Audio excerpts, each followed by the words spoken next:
us as coaches, it's kind of the next step, going from just helmets before we get to full pads. So it was good to see. It'll be a good film to see. We did a lot of inside run stuff, a lot of stuff with the offensive, defensive line. It'll be good to go back and see the film and really make an evaluation after we see all that. And how the offense responded for yesterday? Well, they seem to take care of the football better. Obviously, that was their number one concern after yesterday, especially the quarterback. So it seems like we did a better job of that. How did the quarterbacks look today? I don't know that there anything stood out from practice. So go back and watch the film and see. How Dion looked? Good. Yeah, he's looked really good back there. He's looked very comfortable back there. Playing the deep third, playing the deep half. Obviously, he's not done that for a long time. So it's been good to see. He's in a really good place in general about his game and improving his game from last year. Was that a hard decision? No. We just looked at it and we're in a different scheme than we were before. We've added some more linebackers and some more depth there, so it really was not. Michael Hutchins was running with the ones for a bit during practice today. Where is he in terms of what you expect? Is he ahead of what you thought he'd be development-wise this early in fall camp, having not been here for spring? Well, I wouldn't say he's ahead of where we expect him to be because we have really high standards for all of our guys coming in. But Michael's done a great job in preparation, much like many of our guys over the last couple of years that have come in here, those elite freshmen that take the game very serious. He's obviously coached extremely well in high school also, and so he's just kind of come in and jump in and looks like a veteran. How about at the cornerback spot? Is anyone making a push to be included as a starter in that group? Well, I feel like I said yesterday, I feel like they're all flashing at times, making plays, breaking on plays. Big thing's going to be when we put on pads is tackling out there as balls get to the perimeter, like so many do in this conference. Are there any second-team offensive linemen, any of the young guys that are pushing for that starting spot? Well, I think first off, the two freshmen have done a good job coming in. Khalil and Nico, both very different style players, but they're really both of them have very good football awareness. Jumped in there. You've heard me say it before. A lot of times freshmen come in here that aren't mid-year guys and they can't even line up. The first couple of days. And so those guys have jumped in there. We've done a lot of threes the last 2 days, especially to get those guys some reps. Jordan Simmons looked getting a chance. Yeah, I think Jordan is getting more comfortable in there. Very strong, very powerful player when he knows what he's doing. And like any young guy, that takes some time.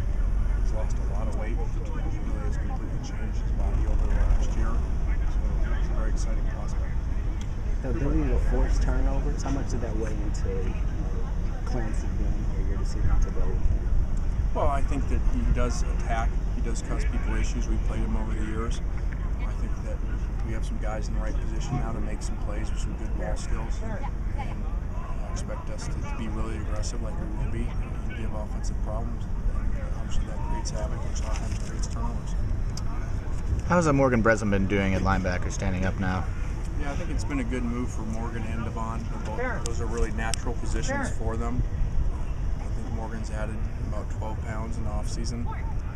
And, once again, no matter what he seemed to be in, dress of the day, Morgan continues to make plays. He's just a natural football player. That's why he had so many sacks in junior college and why he had so many sacks last year for us. A lot of talk about those guys on the outside. What kind of camps are Hayes and Lamar having? Well, Hayes didn't practice today. He'll be back tomorrow. I think Lamar, arguably would have been MVP of spring for us and has taken off. He just has a completely different look about him. Very professional look. He's coming to work, ready to get better, very focused on playing really well. And I don't think that he was pleased with his performance so far since he's been here. And I think this is really more normal what happens with guys. It takes 2 years to really get everything going, especially when you come from ways away, and he seems to really be doing that. I expect him to have a really good camp. The quarterbacks have talked about the defense flying around. What have you seen from that side? What have you seen and what are they doing? Is it just a matter of things being more simple? No, I think it's really more difficult. As far as Clancy really changes his packages and involves multiple players on defense. And even though he has really good rules to kind of make it simple so that they can play really fast, he does cause you a lot of problems. The coverages really adjust. They're not static coverages. They have a lot of rules built into them, where you double, where your help is, and so it can be very confusing for a quarterback. Are you going to have to change anything with the Pac-12's new safety policy, like when the season starts? Is that going to affect you? As far as practice, no. And really, I don't think that practice policy, as we sat down as coaches and athletic directors, I don't think that's really going to change anybody. I think maybe on the surface it seems like it does, but for the most part, we were already doing everything in there, and really all the schools were. You know, as head coaches, you're protecting your players. You know, you're not trying to hit your players all the time during the season and beat them up. So I think even though it looks like we're kind of jumping ahead of everybody in college football for the most part, but we were really already doing it. It's just on paper now. Where is Darius Rogers now? As you view him as a number 3 receiver, how is he fitting in? How is he impressing you? Yeah, it's too early to say. You know, with not being in full pads yet, who a number 3 would be. But Darius has performed really well every day. Kind of made a significant play every day, and really excited about how he looks out there.